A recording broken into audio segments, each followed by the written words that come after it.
Bismillahirrahmanirrahim. Assalamualaikum warahmatullahi wabarakatuh.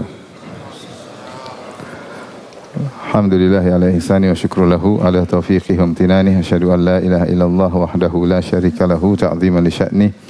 Wa asyhadu anna Muhammadan abduhu wa rasuluhu ila ridwanih. Allahumma salli alaihi wa ala alihi wa ashabihi wa ikhwanih. Kita lanjutkan bab berikutnya, bab istihbabiz zahab ila al-'id wa iyadatil marid wal haji wal ghazwi wal janazati wa nahwiha min tariqin wal ruju'i min tariqin akhar li takthiri mawadhi'il ibadati. Bab disunahkan atau dianjurkan untuk pergi menuju salat Id, atau demikian juga untuk menjenguk orang sakit, atau untuk haji, atau untuk perang, atau untuk menjenguk melayat jenazah dan yang semisalnya, dari satu jalan perginya lewat satu jalan, kembalinya lewat jalan yang lain, agar semakin memperbanyak tempat-tempat ibadah. Semakin banyak tempat-tempat ibadah. Judul ini menunjukkan bahwasanya Imam Nawawi memandang bahwasanya pergi lewat satu jalan dan pulang lewat jalan lain tidak hanya khusus tentang salat Id, tetapi terkait dengan seluruh kebaikan, ya.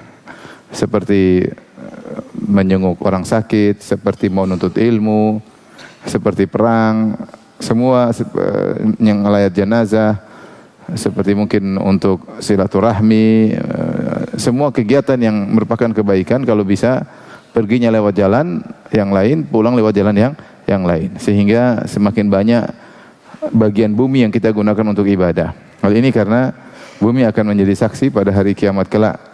Kata Allah Subhanahu wa taala, "Idza zulzilatil ardu zilzalaha wa akhrajatil ardu athqalaha wa qala al-insanu ma laha yawma idzin tuhadditsu akhbaraha." Maka pada hari tersebut bumi akan menyampaikan kabar-kabarnya. Di antara kabar-kabar yang disampaikan oleh bumi yaitu tentang apa yang dilakukan oleh manusia di atasnya, baik merupakan kebaikan ataupun kemaksiatan. Maka yang menjadi saksi atas perbuatan manusia di akhirat kelak di antaranya adalah bumi, ya. Ini salah satu pendapat Imam Nawawi. Tentunya ada khilaf dalam masalah ini, akan kita sebutkan insyaallah taala. Maka pada kesempatan kali ini beliau menyebutkan dua hadis kalau tidak salah. Hadis yang pertama, An Jabir radhiyallahu anhuma qala kana an-nabiy sallallahu alaihi wasallam idza kana yaumu 'idin khalafa at-tariqa, rawahul Bukhari. Kata Jabir, adalah kebiasaan Nabi sallallahu alaihi wasallam jika, ini menunjukkan pengulangan senantiasa, jika salat Id, hari Id, beliau menyelisihi jalan, yaitu pergi lewat jalan satu jalan, pulang lewat jalan yang lain. Rawahul Bukhari, hadis riwayat Imam Al-Bukhari. Imam Nawawi berkata, qauluhu khalafa at-tariqa, yaitu menyelisih jalan, yakni dhahaba fi tariqin wa raja'a fi tariqin akhar, yaitu pergi lewat satu jalan dan balik lewat jalan yang lain, ya.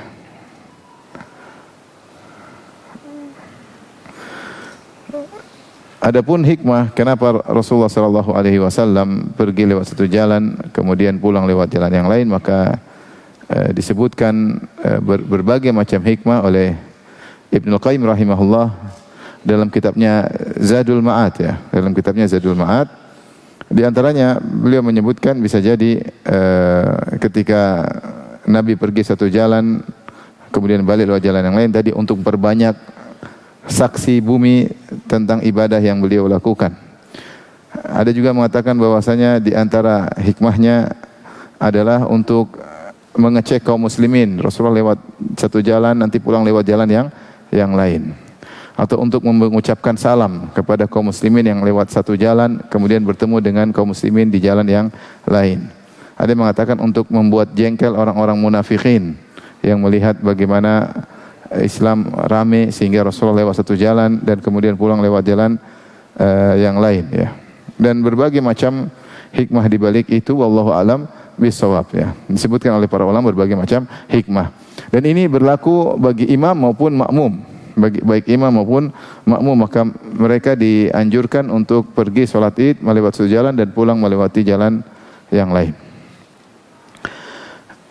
Taib, apakah berlaku juga pada ibadah-ibadah yang lain? Ya.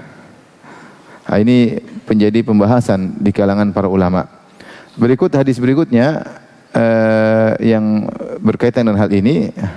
Kata Al-Imam Nawawi rahimahullahu taala, wa an Ibnu Umar, dari sahabat yang mulia Ibnu Umar radhiyallahu anhuma, Anna Rasulullah sallam adalah Rasulullah sallam kana yakhruju min tariqi syajarah. Rasulullah sallam kalau pergi menuju Mekah, maka beliau melewati tariqi syajarah. Tariqi syajarah itu maksudnya adalah suatu tempat, saya bacakan sini, tariqi syajarah maudhi'un ma'rufun ala tariqi min arada dhahaba ila Makkah minal Madinah. Suatu tempat yang sudah dikenal, siapa yang ingin lewat pergi dari Madinah ke Mekah lewat tempat tersebut. Wa kana Nabi sallallahu alaihi wasallam yakhruju minhu ila Dzul Hulaifah. Yaitu dari tempat itulah kemudian Rasulullah sallallahu menuju ke Dzul Hulaifah, yaitu di Masjid Bir Ali, Abyar Ali. Wa huwa yab'udu sittatu amyalin minal Madinah. Itu ada tempat khusus Rasulullah lewat situ baru kemudian mampir ke Dzul Hulaifah. Jadi kalau Rasulullah ke Mekah lewat situ. Wa yadkhulu min tariqil Mu'arras. Dan kalau Rasulullah SAW balik masuk kota Madinah, maka Rasulullah SAW tidak lewat tariq syajarah, dia lewat jalan lain, lewat suatu tempat namanya Tariq Al-Mu'arras. Tariq Al-Mu'arras. Abi Tariq Al-Mu'arras makanun ma'rufun ala tariqi Makkah Al-Mukarramah inda Al-Hulaifah, ya. Dia balik lewat jalan yang lain juga dekat dengan Dzul Hulaifah tapi di sisi lain. Rasulullah SAW disebut Mu'arras karena Rasulullah SAW biasanya istirahat di situ. Di akhir malam Rasulullah masuk ke Madinah di pagi hari. Kalau Rasulullah tiba di malam hari, Rasulullah Mu'arras, yaitu Rasulullah SAW istirahat di situ. Sehingga sahabat semua bisa berkumpul, kemudian mereka kompak di pagi hari masuk ke kota Madinah. Makanya dikatakan tempat istirahatnya Nabi di penghujung malam disebut dengan Tariq Al-Mu'arras. Maksud saya, Nabi SAW kalau pergi ke Mekah lewat satu tempat namanya Tariq Syajarah, kalau balik lewat tempat lain namanya Tariq Al-Mu'arras. Pergi lewat tempat jalan, pulang lewat jalan yang lain. Demikian juga wa idza dakhala Makkah, Rasulullah SAW kalau masuk Mekah, dakhala min athaniyatil ulia, maka Rasulullah SAW melewati tempat athaniyah yang bagian atas. Ada yang mengatakan Tariqul Hujun. Tariqul Hujun yaitu bagian utara kota Mekah atau daerah tenggara kota Mekah. Dari kuburan Ma'lat, kemudian Hujun, kemudian masuk ke kota Mekah. Wa yakhruju min athaniyatis sufla. Dan Rasulullah SAW keluar kalau dari Mekah menuju balik Madinah lewat Thaniyah, bagian pegunungan tapi bagian bawah. Di bagian bawah yaitu ada yang mengatakan di Bab Syamiyin, yaitu dekat perluasan Tausiah Malik Abdullah sekarang. Tausiah apa Malik Abdullah? Tahu ya, dekat hotel apa namanya? Hotel Anjum. Pernah lihat Hotel Anjum? Lihat aja di Google ada.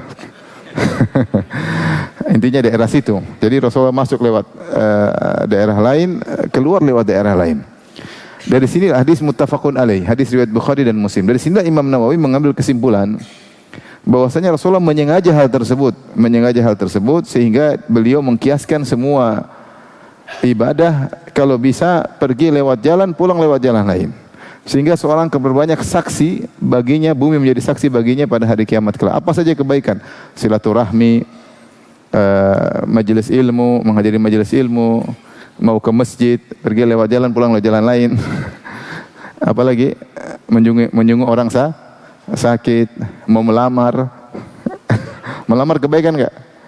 Jenguk mertua, apa saja, pokoknya kebaikan, ini jalan kebaikan, saya pergi lewat jalan, pulang lewat jalan lain. Ini pendapat sebagian ulama. Pendapat ulama lain enggak.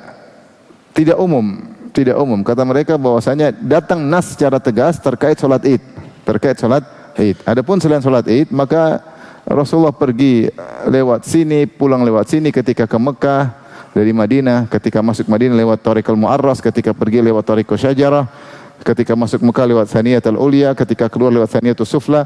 Itu karena kebetulan, karena itu jalan yang mudah. Karena jalan yang mudah di zaman itu. Sehingga tidak dikatakan sunnah, tapi kebetulan itu jalan yang mudah ditempuh oleh Nabi SAW. Adapun Imam Nawawi mengatakan tidak. Ini adalah sunnah, Rasulullah menyengaja. Maka bagi orang yang datang dari arah selatan, dari Yaman, maka jangan dia masuk lewat selatan, berusaha dia putar, kata Imam Nawawi, ke atas untuk masuk dari arah utara, dari masuk di mana Nabi masuk, dan dia keluar dari mana Nabi keluar, karena itu adalah sunnah. Tapi kata Syekh Utsaimin rahimahullah taala, kalau kita bisa melakukan, kita lakukan. Siapa tahu itu merupakan ibadah dan paling tidak menambah saksi bagi kita di hari kiamat kelak. Tetapi zaman sekarang nggak bisa dilakukan, karena siapa yang pergi ke hotel mana sudah ada arahnya. Dia muter-muter nggak jadi umrah. Muter sana keluar sini, keluar sana, berat. Nah, zaman sekarang sudah susah. Jadi siapa yang tinggal tergantung hotelnya di mana, dia turun di hotelnya. Mau lewat utara, mau lewat selatan, mau lewat timur, mau lewat barat, yang penting kemana arah hotelnya, maka dia turun di situ. Intinya ada khilaf di kalangan para ulama tentang masalah ibadah-ibadah yang lain. Tapi kalau terkait dengan sholat id, maka semuanya sepakat bahwasanya seorang pergi dari arah yang lain balik dengan pulang dengan arah yang lain. Ini terkait dengan sholat id. Tapi kalau ibadah yang lain apakah demikian? Ya. Kita sekarang tidak ikut arah, kita ikut Google. Kemana Google arahin kita ikuti, yang mudah ya. Tapi itulah pendapat Imam Nawawi rahimahullah. Beliau berpendapat bahwasanya kalau bisa memperbanyak saksi dari bumi ini bagi kita di akhirat, maka lakukanlah. Wallahu taala alam bisawab.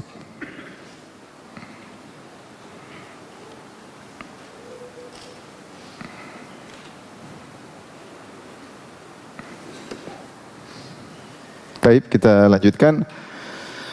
Bab berikutnya, bab istihbabi taqdimil yamin fi kulli ma huwa min babi takrim. Bab dianjurkan untuk mendahulukan yang kanan pada seluruh perkara yang merupakan pemuliaan, pada perkara-perkara yang mulia atau pemuliaan. Hendaknya mendahulukan yang kanan. Kemudian beliau berkata, kal wudu, seperti wudu. Kalau wudu maka kanan dulu baru kiri. Seandainya ada orang balik kiri dulu dari kanan, wudu tetap sah. Karena ini hanya sunnah, tidak wajib. Tidak wajib kalau kita berwudu kanan dulu baru kiri, tidak wajib. Tapi sunnah kanan dulu baru kiri. Seandainya ada orang berwudu kiri dulu baru kanan, tetap sah. Atau berwudu kanan kiri, kanan kiri, kanan kiri juga sah. Tapi yang paling baik adalah kanan dulu 3 kali baru kiri 3 kali ya. Yang bisa di kanan dan kiri kan, seperti tangan dan kaki ya. Adapun wajah tidak sekaligus, kepala juga sekaligus ya. Telinga juga apa?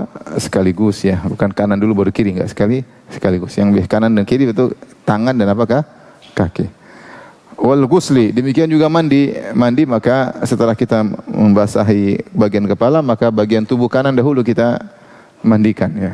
Kita guyur sebelah kanan, baru kemudian kita guyur sebelah kiri. Kalau sekarang pakai shower juga kita bisa guyur sebelah kanan, baru guyur sebelah kiri. Alhamdulillah bisa kita kerjakan, kanan dulu baru kiri.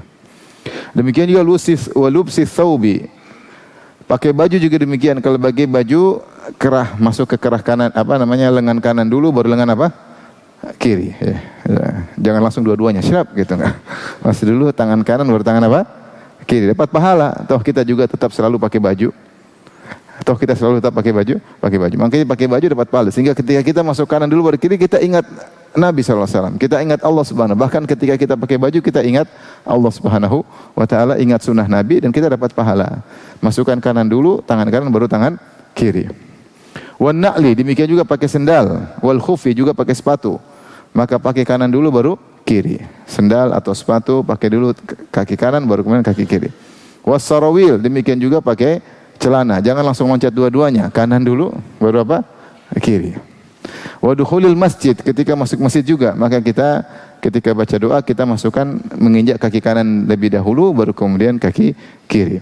Was siwak juga bersiwak. Sini ada 2 maksud. Apakah siwak maksudnya pakai tangan kanan atau tangan kiri? Ada khilaf di kalangan para ulama. Sebagian ulama mengatakan siwak termasuk membersihkan kotoran, dan Rasulullah biasanya membersihkan kotoran dengan tangan kiri. Maka sunnahnya bersiwak dengan tangan kiri. Sebagian ulama mengatakan tidak. Siwak adalah perkara yang dicintai oleh Nabi SAW. Ya, karena Rasulullah mengatakan as-siwaku matharatun lil fam wa mardatun lir rabb. Siwak itu memang membersihkan tapi juga mendatangkan keridhaan Allah Subhanahu wa taala. Maka Rasulullah SAW senang bersiwak.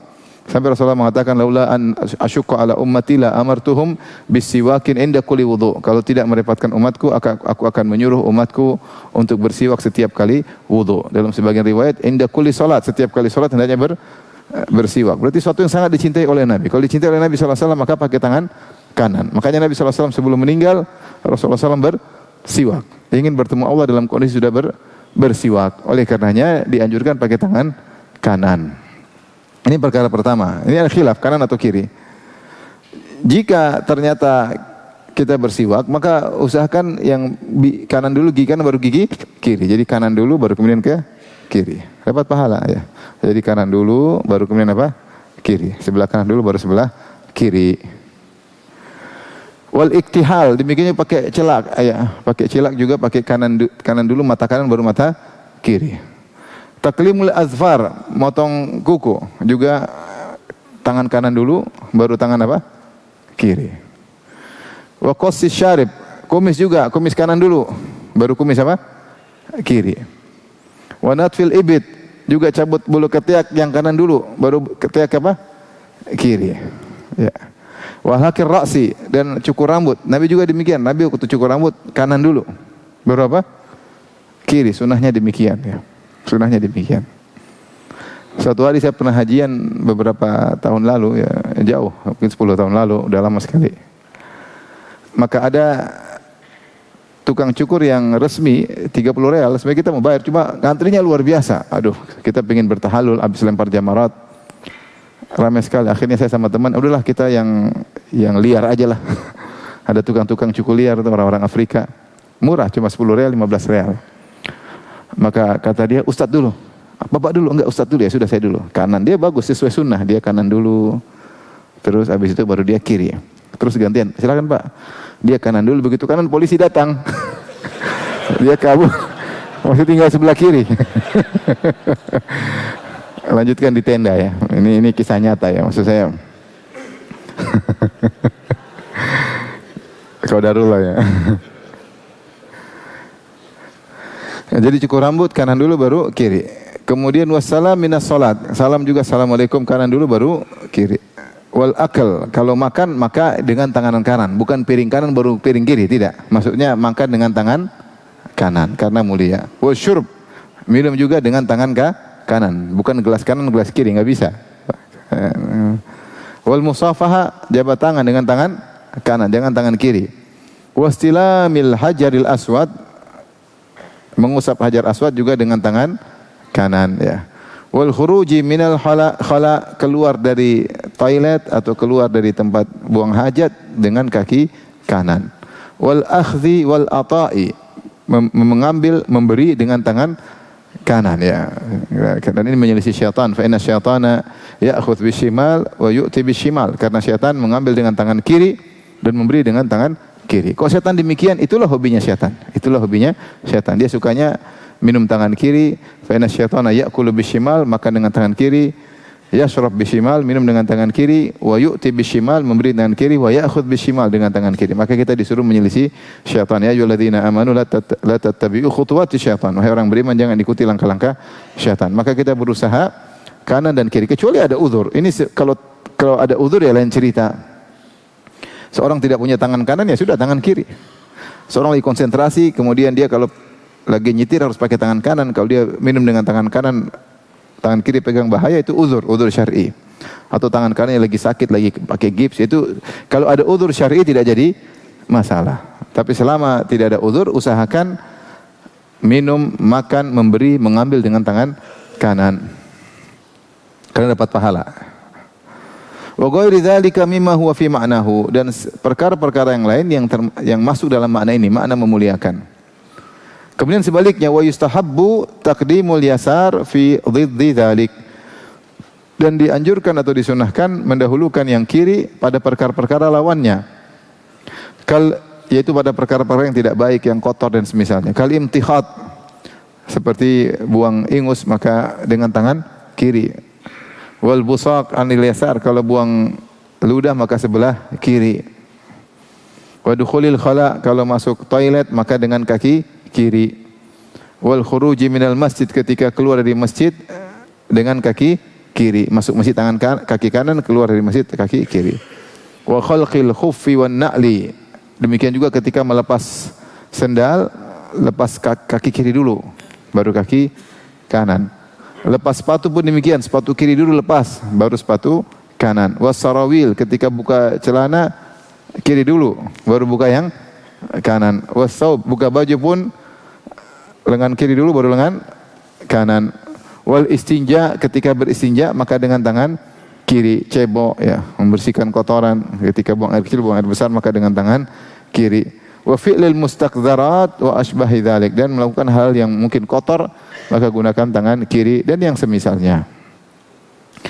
Kemudian beliau membawakan ayat dan hadis-hadis. Adapun ayat qala Allah Ta'ala, firman Allah Subhanahu wa taala, fa amma man utiya kitabahu bi yaminihi fayaqulu ha umqra'u kitabiyah inni dhanantu anni mulaqin hisabiyah fa huwa fi 'ishatir radiyah fi jannatin 'aliyah qutufuha daniyah kulu washrabu hani'an bima aslaftum fil ayyamil khaliyah. Tentang orang-orang di hari kiamat akan diberikan catatan amal. Bagi orang-orang yang menghuni surga, mereka menerima catatan amal dengan tangan kanan. Catatan amal ibarat dari raport kita selama di dunia, maka akan diberikan. Ketika seorang menerima raportnya dengan tangan kanan, dia lihat hasilnya, maka dia bangga ketika itu. Maka dia berkata, kata Allah, fa amman utiya kitabahu biyaminih, adapun orang yang diberi catatan amalnya dengan tangan kanannya, diterima, fa yaqulu ha umqra'u kitabiyah. Kata dia, silakan lihat, bacalah catatan amalku. Dia bangga, istilahnya dia berhasil wisuda masuk surga, maka dia bilang silakan lihat, silakan lihat, silakan lihat. Warnanya biru semua, maka dia senang ketika itu, maka dia bilang kepada manusia di sana di akhirat, ha umqra'u kitabiyah, silakan baca catatan amalku. Dia menyebutkan kenapa sebabnya catatan amalnya bagus, inni dzanantu anni mulaqin hisabiyah. Karena ketika saya di dunia saya yakin saya akan dihisab. Maka saya selalu mempersiapkan diri untuk mengisi catatan amalku dengan yang baik-baik. Fa huwa fi 'ishatir radiyah. Maka dalam kehidupan yang nyaman. Fi jannatin 'aliyah, berada di atas surga yang tinggi, kutufuha daniyah, yang di mana buah-buahan rendah, mudah untuk dipetik. Kemudian kata Allah, kulu washrabu hani'an bima aslaftum fil ayyamil khaliyah. Silakan makan dan minum dengan nyaman karena amal soleh yang kalian lakukan ketika di dunia. Ya. Ini menunjukkan bahwasanya Allah memuliakan dengan tangan kanan. Adapun penghuni neraka, wa amma man utiya kitabahu bishimalih. Adapun orang yang diberi catatan amal dengan tangan kiri, fa yaqulu ya laitani lam uta kitabiyah wa lam adri ma hisabiyah. Dia mengatakan seandainya aku tidak menerima catatan amalku, aku tidak tahu bagaimana hisabku. Ya laitaha kanatil qadiyah, seandainya saya mati sekarang. Ma aghna anni mali, hartaku tidak bermanfaat untukku. Ya. Dan seterusnya, dia penuh penyesalan karena menerima catatan dengan tangan kiri, menunjukkan bahwasanya pemuliaan dengan tangan kanan, penghinaan dengan tangan kiri. Ini diantara dalil menunjukkan bahwasanya secara umum kita memuliakan tangan kanan. Demikian juga waqala ta'ala, Allah berfirman, fa ashabul maimanati ma ashabul maimanah. Adapun golongan kanan, betapa mulia golongan kanan, ya. Wa ashabul masy'amati ma ashabul masy'amah. Adapun golongan kiri, betapa hina golongan yang kiri. Di sini Allah menyatakan ada golongan kanan, ada golongan kiri. Menunjukkan golongan kanan dimuliakan, bahkan di akhirat kanan adalah suatu yang dimuliakan. Adapun kiri suatu yang terhinakan. Maka seorang berusaha perkara-perkara yang baik, dia gunakan yang kanan atau mendahulukan yang kanan. Menggunakan yang kanan atau mendahulukan yang kanan. Perkara-perkara yang buruk, maka dia mendahulukan yang kiri atau menggunakan yang kiri. Setelah menyebutkan ayat-ayat, kemudian An-Nawawi rahimahullah taala membawakan banyak hadis, di antaranya an Aisyah radhiyallahu taala anha, dari Aisyah radhiyallahu anha qalat, kana Rasulullah sallallahu alaihi wasallam yujibu tayammunu fi sya'nihi kullihi fi tuhurihi wa tarajjulihi wa tana'ulihi.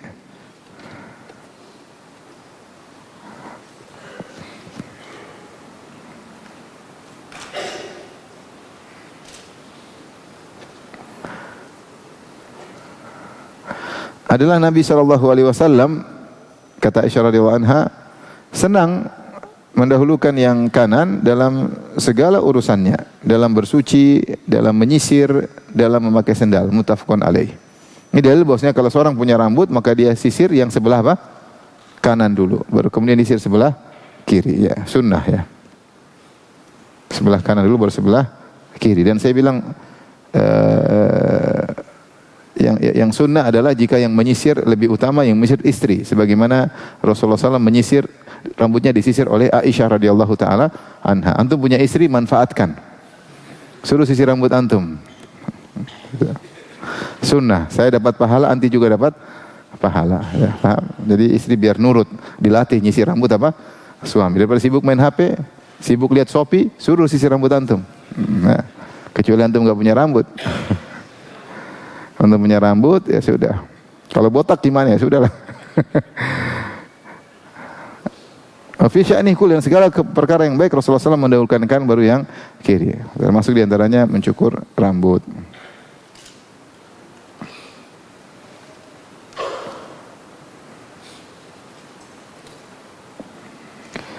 Kata Al-Qadhi Abu Bakar Ibn Al-Arabi, ya, beliau berkata, at-tayammunu amrun masyru' fi jamil a'mal, bahwasanya mendahulukan yang kanan perkara yang disyariatkan dalam segala urusan. Li fadlil yamin ala shimal, karena tangan kanan lebih utama daripada tangan kiri. Hissan fil quwwah wal isti'mal, secara tenaga biasanya kanan lebih kuat daripada yang kiri, kecuali yang kidal. Namun secara umum orang tidak kidal. Secara umum orang tidak kidal, cuma sedikit. Hukum asal kanan lebih kuat daripada yang kiri tatkala digunakan. Dan secara syariat fin nadbi ila taqdimiha wa siyanatiha, disyariatkan untuk mendahulukan kanan dan untuk menjaga yang kanan.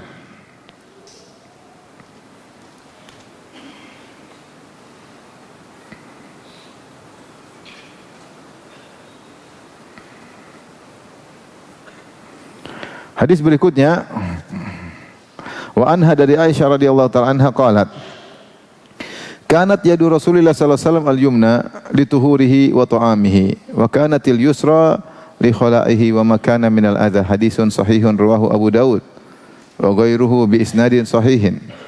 Kata Aisyah radhiyallahu taala anha, adalah tangan kanan Nabi sallallahu alaihi wasallam untuk bersuci dan untuk makan. Rasulullah bersuci dengan tangan kanan, ya. Dan juga untuk apa? Makan, ya. Kemudian tangan kiri untuk ketika di toilet, ya. Dan untuk perkara-perkara yang kotor menggunakan tangan kiri. Hadis yang sahih diriwayatkan Imam Abu Daud dan yang lainnya, ya, dengan sanad yang sahih, ya. Datang dalam riwayat yang lain, dalam riwayat Hafsah, Rasulullah SAW kana yaj'alu yaminahu li ta'amihi wa syarabihi wa thiyabihi. Rasulullah menggunakan tangan kanannya untuk makan, untuk minum, untuk pakaiannya. Wa yaj'alu shimalahu lima siwa dzalik. Dan Rasulullah menggunakan tangan kirinya untuk yang lainnya, ya, untuk yang perkara-perkara kotor, ya.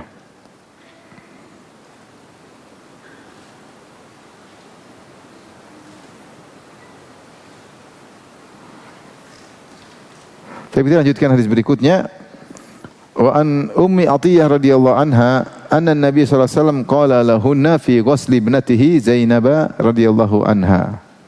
Dari Ummu Atiyah radhiyallahu anha, beliau berkata, Nabi sallallahu alaihi wasallam berkata kepada mereka para wanita yang memandikan jenazah putri Nabi, itu Zainab bintu Muhammad sallallahu alaihi wasallam, karena Zainab meninggal, maka Rasulullah mengatakan, ibda'na bima yaminiha, maka mulailah kalian dengan memandikan bagian tubuh kanan Zainab.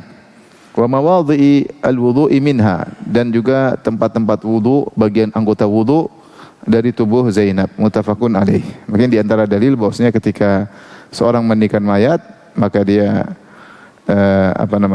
mewudukan mayat tersebut, kemudian memandikan mayat tersebut bagian tubuh sebelah kanan baru tubuh sebelah kiri. Karena mandi diutamakan kanan dulu baru kiri. Bahkan memandikan mayat pun Rasulullah tetap mendahulukan yang kanan, dan Rasulullah wasiatkan kepada para wanita tersebut, ya.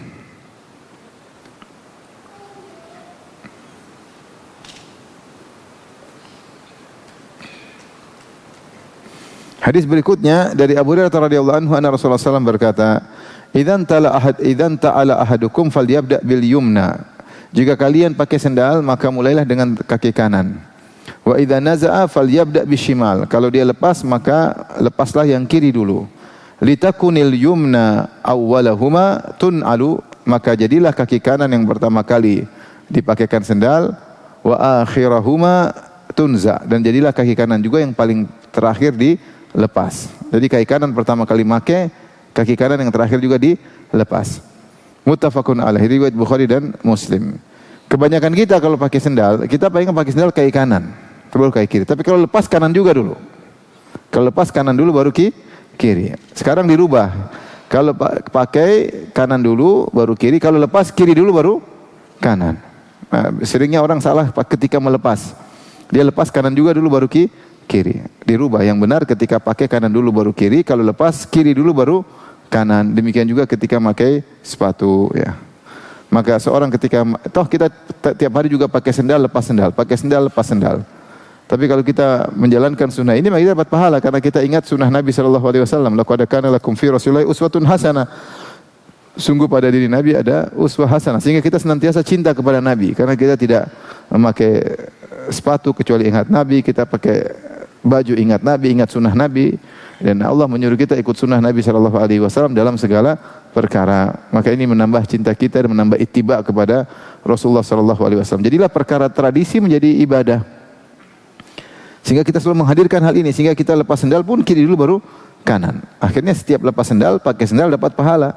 Tapi kalau kita enggak ingat sunnah Nabi, cuma perkara tradisi, tidak ada dosa, tidak ada pahala. Maka kita ingin kegiatan kita keseharian ada pahalanya, ya.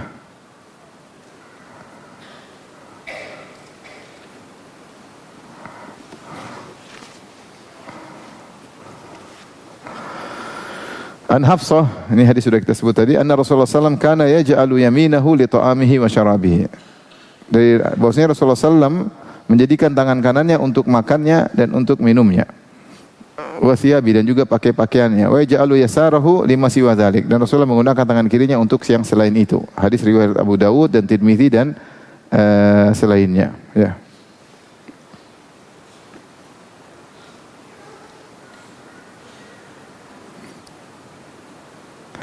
Maka ini dalil bahwasanya seorang berusaha makan dengan tangan kanan, minum dengan tangan kanan, jangan pakai tangan kiri. Meskipun dia makan sambal, jangan juga tangan kiri, tetap tangan kanan. Jangan bilang sambal buat setan, enggak. Tetap tangan kanan. Kalau dia makan steak, dia boleh potong dengan tangan kanan, tapi ketika dia masukkan ke mulut tetap harus dengan tangan kanan. Mau dia potong tangan kanan, tangan kiri terserah. Yang penting ketika masukkan ke mulut tetap tangan kanan. Jangan sampai kita potong tangan kanan kemudian kita congkel pakai sendok pakai tangan kiri. Maka itu tidak boleh. Minum pun demikian. Kalau minum tetap tangan kanan. Jangan alasan tangan kita lagi kotor. Kotor biarin aja, nanti juga dicuci. Daripada kita tangan kotor, kita alasan kotor kemudian kita ambil gelas kita minum tangan kiri. Kotor ini bukan udzur syar'i. Kotor bukan udzur syar'i. Tetap berusaha pakai tangan kanan. Demikian juga kalau kita makan menggunakan alat, pakai sendok atau pakai garpu, ketika masukkan ke mulut pakai tangan kanan. Pakai apa namanya ini? Sumpit, ya. Sumpit juga pakai tangan kanan. Semuanya pakai tangan kanan ketika makan dan minum, ya. Karena sebagian orang ketika tangannya kotor dia minum tangan kiri, ya. Kenapa? Biar enggak kotor gelasnya. Atau gelasnya habis ini juga dicuci sama saja, ya. Maka kita mendahulukan minum tangan kanan. Kecuali darurat lain cerita, ya. Kita lagi tangan kanan kita lagi sedang keperluan, enggak mungkin kita lepaskan, maka ketika darurat kita boleh menggunakan tangan kiri. Mungkin pegang sesuatu itu kalau darurat. Kalau enggak kita berusaha tetap tangan kanan. Baik, hadis berikutnya an Abi Hurairah radhiyallahu taala anhu, anna Rasulullah sallam qala idza labistum wa idza tawaddatum fabda'u bi ayaminikum. Hadisun sahih riwayat Abu Dawud wa Tirmizi bi isnadin sahih. Dari Abu Hurairah radhiyallahu anhu bahwasanya Rasulullah SAW berkata, jika kalian pakai pakaian dan jika kalian berwudu, maka mulailah dengan kanan kalian. Ini dalil sudah disebutkan tadi, wudu tangan kanan dulu baru tangan kiri.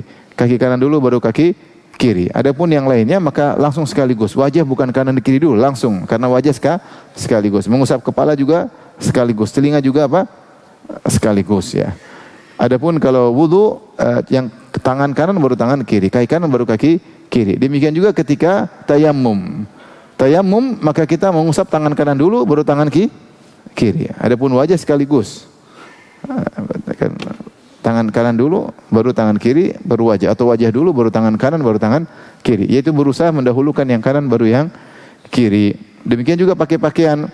Masukkan tangan ke lengan kanan, baru lengan kiri. Kemudian juga hadis berikutnya, Anas radhiyallahu anhu, anna Rasulullah sallam ata Minan. Rasulullah sallam mendatangi Mina. Fa'atal jamrata faramaha, maka Rasulullah SAW pun mendatangi Jamratul Aqabah, kemudian Rasulullah SAW melemparnya, yaitu ketika tanggal 10 Zulhijjah, yang dilempar hanyalah Jamratul Aqabah, ya. Rasulullah melemparnya. Tsumma ata manzilahu biminan, kemudian Rasulullah SAW pergi ke tempat tinggalnya di Mina, itu di kemahnya. Wa nahara, kemudian Rasulullah SAW pun menyembelih. Urutan Nabi SAW ketika haji tanggal 10 yaitu lempar, menyembelih, baru mencukur, baru tawaf. Disingkat dengan ronhat. Ronhat biar tidak lupa. Ronhat maksudnya ra, romyu, nun, nahr, halak, itu menggundul, kemudian tawaf, ronhat, itu urutan Nabi adalah melempar, kemudian menyembelih, baru mencukur, gundul, baru kemudian tawaf. Tapi ini aturan boleh dibolak-balik sesuai dengan kemudahan, karena dalam hadis Abdullah bin Amr bin As radhiyallahu anhuma, "Fama su'ila yauma idzin an syai'in quddima wala ukhir illa qala if'al wala haraj." Tidaklah Nabi ditanya pada hari tersebut tentang satu perkara dimajukan atau dimundurkan, didahulukan atau diakhirkan, Rasulullah selalu menjawab, lakukan, tidak mengapa. Sampai ada yang berpendapat bahwasanya ketika tanggal 10 boleh sa'i dulu baru tawaf, boleh. Ada yang mengatakan tidak boleh. Sampai khilaf masalah bolehkah sa'i dulu baru tawaf. Dalam satu riwayat sa'i itu qablan atuf, saya sa'i dulu baru tawaf, tapi riwayatnya dipermasalahkan. Bagi yang berpendapat berdasarkan keumuman hadis ini, apapun yang ditanya tentang hari tersebut, tanggal 10 khususnya, majukan atau mundurkan, kata Nabi, lakukan, tidak mengapa, khusus tanggal 10. Oleh karena jamaah haji ada yang ikut aturan ini, ada yang tawaf dulu baru kemudian lempar, terserah. Adapun Nabi SAW, maka beliau lempar jamarat, setelah itu beliau menyembelih dulu. Beliau menyembelih 63 ekor onta, kemudian sisanya dilanjutkan oleh Ali bin Abi Thalib radhiyallahu anhu. Kemudian beliau mengumpulkan maroknya, kemudian beliau minum dari kuah atau kaldu dari sembelihan beliau, karena beliau ketika itu menyembelih 100 ekor onta, ya. Kemudian beliau mencukur, menggundul. Summa qala lil halak, kemudian beliau berkata kepada tukang cukur, khudz, ambil, wa asyara ila janibihi al-aiman. Rasulullah bilang, potong sebelah sini atau gundulin sebelah sini. Maka sebelah kanan dulu digundul. Sumal aisar, baru kemudian sebelah kiri. Summa ja'ala yu'tihin nas, kemudian Rasulullah SAW membagi-bagikan kepada orang-orang. Wa fi riwayatin, dalam riwayat yang lain, lamma ramal jamrata wa nahara nusukahu wa halak. Tatkala Nabi SAW melempar jamarat, kemudian Rasulullah SAW menyembelih sembelihan beliau, yaitu 100 ekor onta. Dan ini menunjukkan bagaimana luar biasa, ya, semangat Nabi untuk berkorban karena Allah Subhanahu wa taala, sehingga beliau berkorban 100 ekor onta. Sebagian kita kalau berkorban cari yang paling apa? Murah, ya. Yang paling apa? Murah. Kalau ada kambing termurah, beli kambing termurah. Ya, padahal duit ada. Kalau nggak ada duit nggak ada masalah, ya. Sampai ada jemaah haji tanya sama saya, Ustaz, kemarin kita potong kambing tapi kambingnya kecil sekali, Ustaz, sah atau tidak? Pas hajian. Itu kambing atau kucing, Pak? Kayaknya kucing, Ustaz, terlalu kecil. Saking apa? Kecilnya. Nabi 100 ekor onta. Ya, kalau kita punya kelebihan harta, ya, yang penting yang bagus-bagus, ya. Makanya kalau saya hajian sama teman-teman syekh orang Arab, mereka selalu beli kambing sampai yang 2.000 real, kambing aja sampai 2.000 real, 1.500 real. Mereka beli kambing. Zaman itu kambing masih 200 real. Mereka ketika hajian mereka beli kambing 1.500 real, karena mereka ini sembelih dan mereka nyembelih sendiri. Ya memang, ya namanya orang Arab sih, akamsi. Kalau kita memang agak susah, ya. Kalau akamsi sih dia tahu, ya, sehingga dia beli yang kambing yang mahal. Saya bilang kalau kita mahasiswa yang paling murah, kalau nggak bisa, kalau perlu kita puasa ganti kambing. Nggak ada duit. Memang saya kalau punya duit nggak ada masalah, ya. Rasulullah sampai 100 ekor onta. Makanya khilaf, apakah orang tidak hajian menyembelih atau tidak? Tidak disebutkan Nabi berkorban. Apakah orang ketika hajian berkorban atau tidak? Khilaf di kalangan para ulama. Karena tidak ada ketegasan Nabi berkorban ketika itu, ada khilaf di kalangan para ulama. Ada yang mengatakan kalau sudah haji tidak perlu korban, ada yang mengatakan boleh korban juga meskipun sekaligus hadyu, karena hewan yang disembelih ketika haji namanya hadyu. Nah, apakah orang yang sudah menyembelih hadyu masih disyariatkan berkorban? Khilaf di kalangan para ulama. Wa halak, setelah beliau menyembelih onta beliau, halak, beliau mencukur gundul. Nawalal halak, kemudian beliau memberikan bagian syiqqahu al-aiman fahalaqahu. Maka beliau menyuruh untuk menyukur, menggundul sebelah kanan kepala beliau. Maka digundulah oleh tukang cukur tersebut. Tsumma da'a Abu Talha al-Ansari fa'atahu iyyah. Kemudian rambutnya Rasulullah kasih ke Abu Talha al-Ansari. Tsumma nawalahu syiqqal aisar. Kemudian Rasulullah suruh mencukur sebelah kiri. Faqala ihlik, kata Rasulullah, cukur yang sebelah kiri. Fahalaqahu. Kemudian dicukur sebelah kiri. Kemudian rambutnya dikumpulkan, fa'atahu Abu Talha. Kemudian diberikan kepada Abu Talha. Jadi rambut Nabi semua terkumpulkan. Tidak ada yang terbuang, semua terkumpulkan. Rasulullah kasih kepada Abu Talha. Faqala, kemudian Rasulullah SAW berkata, iksimhu bainan nas, bagilah di antara orang-orang. Maka Abu Talha bagi-bagi rambut kepada para sahabat. Hal ini karena seluruh tubuh Nabi berkah, rambut beliau berkah. Maka sebagian sahabat ada yang menyimpan rambut-rambut tersebut. Seperti Ummu Salamah ya, kalau ada yang sakit rambutnya rendam di sebuah air kemudian diminum bisa menyembuhkan. Sebagian sahabat yang dapat rambut tersebut ingin dikuburkan bersama rambut tersebut ya, ingin dikuburkan bersama rambut tersebut ya. Oleh karenanya tubuh Nabi semuanya berkah, rambutnya, ludahnya, ya, liurnya, keringatnya. Sebagian sahabat ingin tubuhnya bersentuh dengan tubuh Nabi sallallahu alaihi wasallam. Sebagian sahabat ingin memakai baju yang pernah dipakai oleh Nabi karena baju yang sudah dipakai ini sudah kena keringat Nabi sallallahu alaihi wasallam. Sebagian sahabat ketika Nabi tidur keringatnya diambil karena ini semua berkah dan Nabi membiarkan hal tersebut karena tubuh Nabi berkah. Makanya Nabi bagi-bagi rambutnya karena rambutnya berkah. Nah, apakah dikiaskan kepada selain Nabi? Yang benar tidak dikiaskan kepada selain Nabi. Oleh karenanya para sahabat tidak disikapi seperti itu. Abu Bakar yang dijamin surga tidak disikapi seperti itu. Abu Bakar tidak pernah sengaja untuk bagi-bagi rambut. Abu Bakar tidak pernah sengaja untuk bagi-bagi air liur. Adapun Nabi SAW ketika Hudaybiyah, Rasulullah SAW tidaklah buang air liur kecuali buang ludah, kecuali para sahabat berebutan. Bahkan Rasulullah tidak haknya pun diperebutkan karena semuanya berkah. Diambil oleh para sahabat. Adapun selain Nabi maka Umar, Abu Bakar, Utsman, Ali maka tidak diriwayatkan mereka melakukan demikian. Kalau Abu Bakar, Umar, Utsman dan Ali tidak dilakukan demikian, apalagi selain mereka ya, selain mereka. Adapun kalau kita baca air kemudian kita tiupkan karena ruqyah, karena bukan karena murni air liur kita berkah, tapi karena air liur kita ini kita sudah bacaan Al-Quran kemudian kita ludahkan kemana? Ke gelas atau ke air untuk diminumkan.